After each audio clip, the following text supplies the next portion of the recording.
How do you say that some people don't have privilege when you basically just said that trans people aren't valid? They're not a thing. They're just girls pretending to be boys or boys pretending to be girls. Okay. Like, okay. Oh, someone's excited. Okay. Biological, but gender is a completely different thing. No, gender is not disconnected from sex. So. It's not completely disconnected, but it's still a cultural thing. It's still from society. It's okay. No, it is not in the mind. Okay, you're not a man if you think you're a man.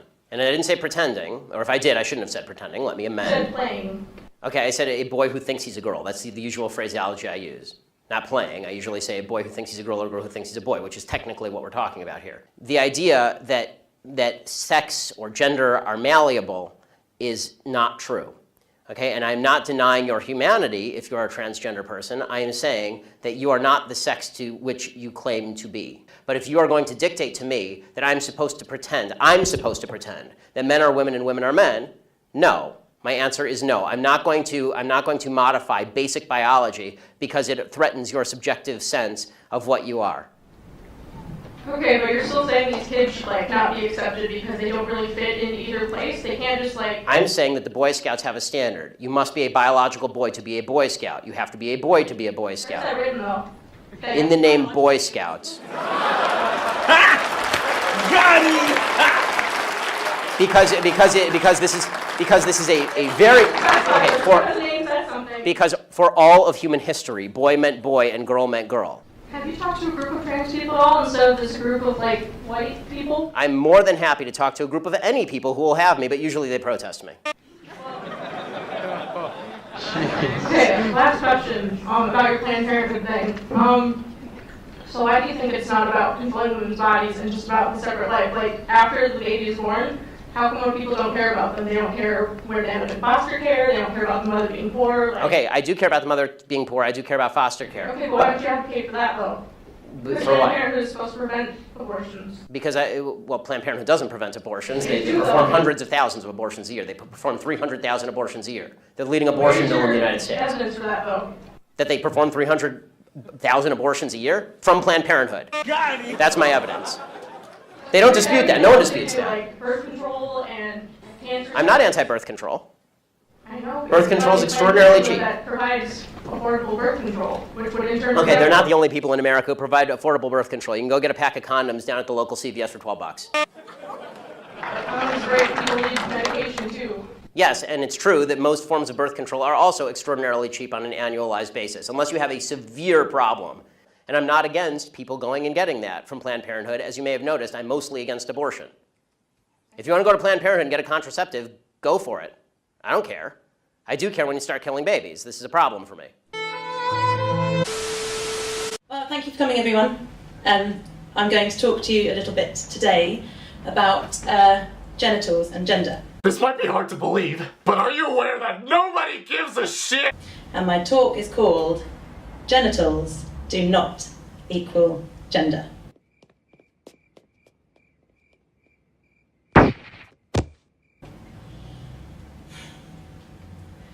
Genitals are awesome. They are these delicious parts of our bodies that give us pleasure. You can have lots of fun on your own with your lovely genitals, and you can have lots of fun with other people's lovely genitals. You can put things inside them, and you can put them inside things.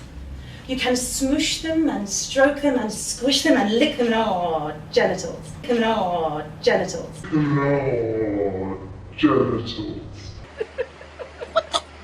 Bitch, what the fuck was that? The person speaking to you owns a cunt. I love cunt. I love my cunt, and I love lots of other cunts. What the fuck? Bitch thinks she's Ellen DeGeneres. XDDDDDDD. I love the whole concept of cunt. What they look like and taste like and smell like. How they engorge and swell, produce rivers of goo, how they come in so many different shapes and sizes. What I don't love about cunts is that so often society makes an assumption that they only belong to women. Assumptions are made about our gender based on what genitals we have.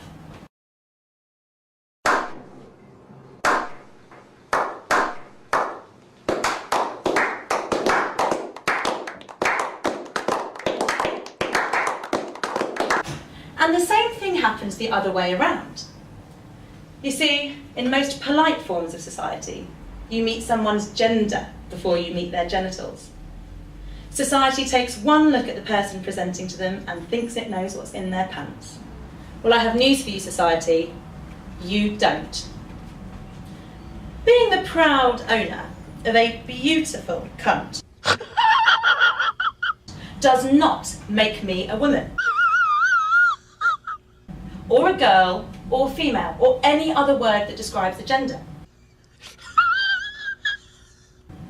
In the same vein, being the proud owner of a beautiful cunt, who sometimes has sex with other people who own cunts, does not make me a lesbian. Because nothing so far in the information that you have about these cunt-owning individuals tells you anything about their gender.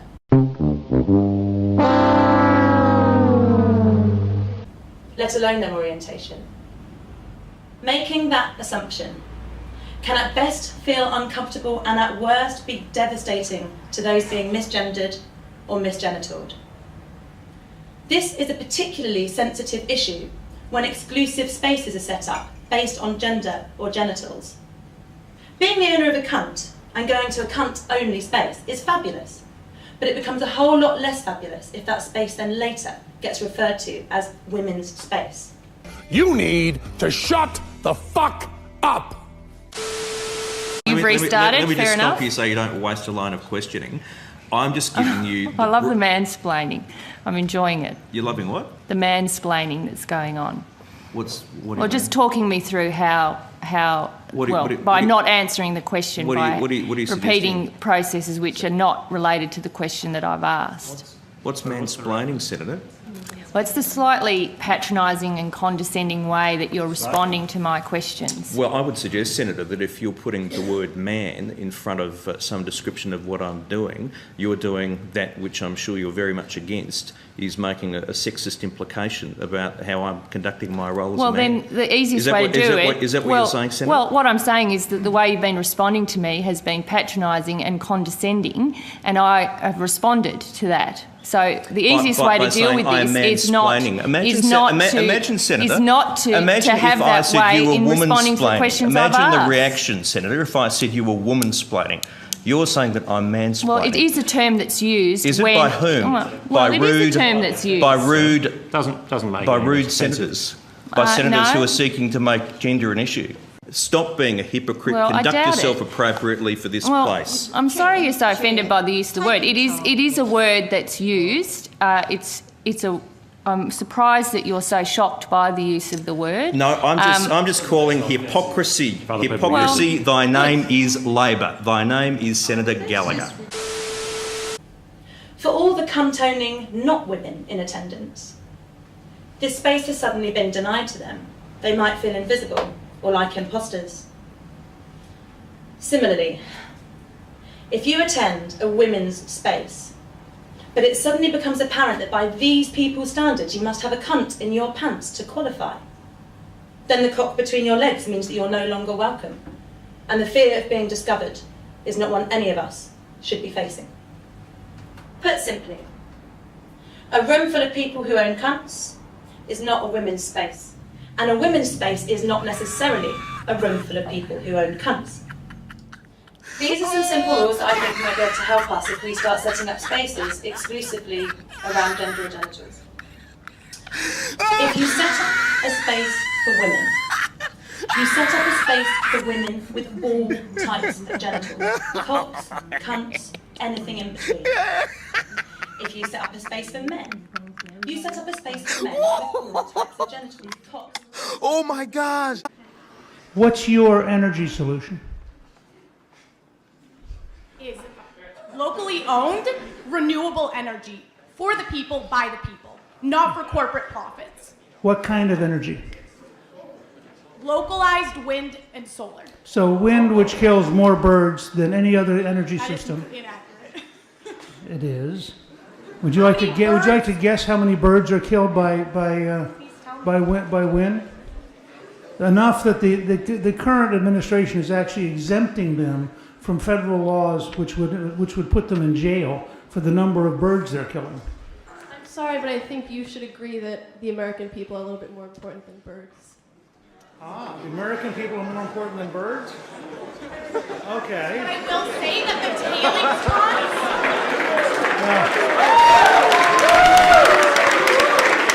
I like that. I can't wait to report to the Sierra Club that I've been at Amherst and had somebody explain to me that people are more important than birds. This is a revolutionary moment.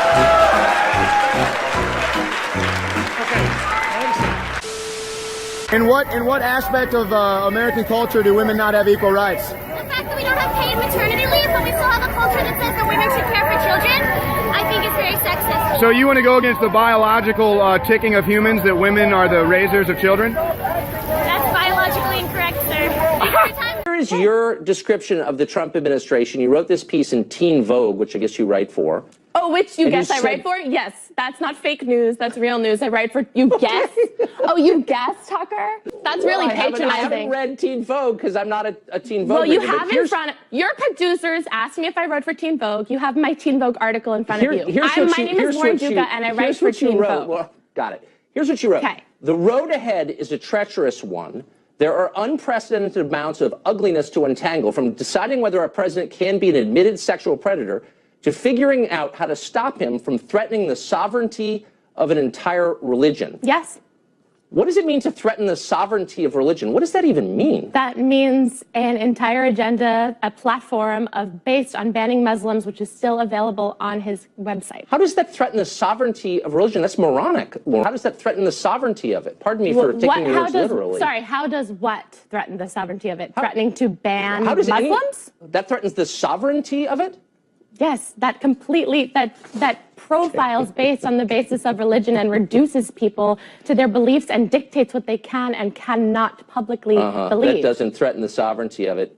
So you also accused him on Chelsea Handler's show of, quote, committing a form of psychological abuse that makes the victim feel like they're crazy. Does Trump make you feel like you're crazy? That's the impression I'm getting. Oh my God, are you calling me crazy? That's adorable. I'm asking you. You said on Chelsea Handler, he's committing psychological abuse on you. You believe that? On the American people. I believe the American people, Trump supporters, Hillary supporters, Jill Stein and her cousin, are a victim of Trump's gaslighting. What I mean by that is that he frequently contradicts objective evidence, not that he is abusing me personally. And I think you're smart enough to know that, aren't you, Tucker? I don't know. I just take your words at face value. So did you read the entire article? Psychological. I did. I also read Liam Payne is 100% certain One Direction will continue.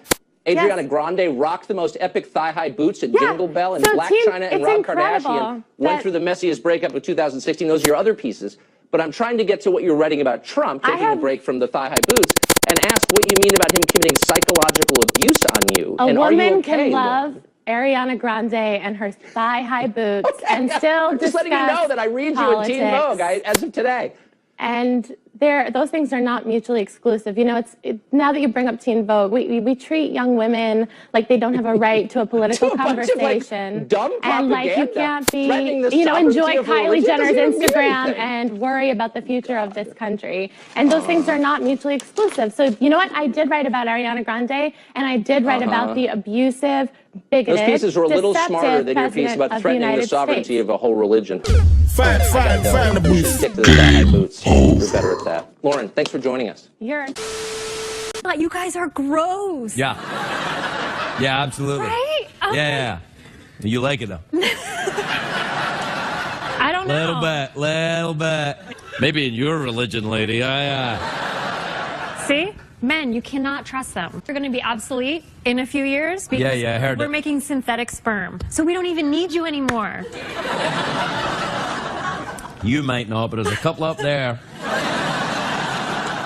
I think they're going to fight you on this. Plus, yes, synthetic sperm, yes, neatness, yes, an orderly life. Right, what other, let's debate this. What else you got?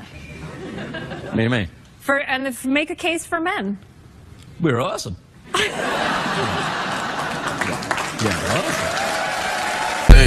Hey, bossed up, flossed up, had to run my cost up. I'm in Neiman flexed up, water on me like I'm Jaws. I wake up and get involved.